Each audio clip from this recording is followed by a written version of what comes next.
Dar. Dar. Ha. Aku ingat kita tu tak pedulikanlah dia orang lagi.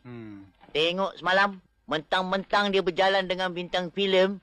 Bintang filem tu pula, bukan bintang filem baik. Bintang filem sakit. Bintang tu kalau dengan aku, belum tahu lagi lah. Neck to neck, kau tahu tak? Dah lah, Min. Nak muntah aku, tahu tak? Yang kau bising-bising tu buat apa, ha? Lantak kat dia orang lah, kau peduli apa?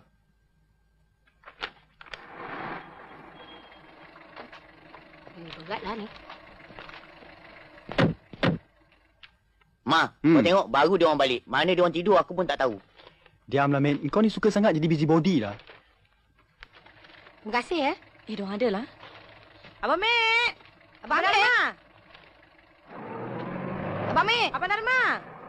Dia orang dah balik lah. Abang Mek! Taklah. Malam tadi tak mana dia orang tidur. Marilah, aku tak sampai hati lah. Marilah. Malas lah. Dia orang tu pirana lah. Ada apa cari kami? Alah. Kau ni miang lah, Min. Kat dalam kami marah lagi. Apa hal cari kami? Apa hal? Kenapa Abang Hamid dan Abang Dharma balik cepat semalam? Yelah, kami berdua cari abang berdua semalam. Buat apa cari kami berdua? Muka dia orang tu cantik-cantik. Muka kami ni macam kita kebal. Nampaknya Abang Hamid ni cemburu. Kami bukan cemburu. Kalau dah dapat gading bertuah, tanduk tidak berguna lagi. Janganlah sedih, Abang Hamid. Tak baik tau. Dah tua-tua merajuk.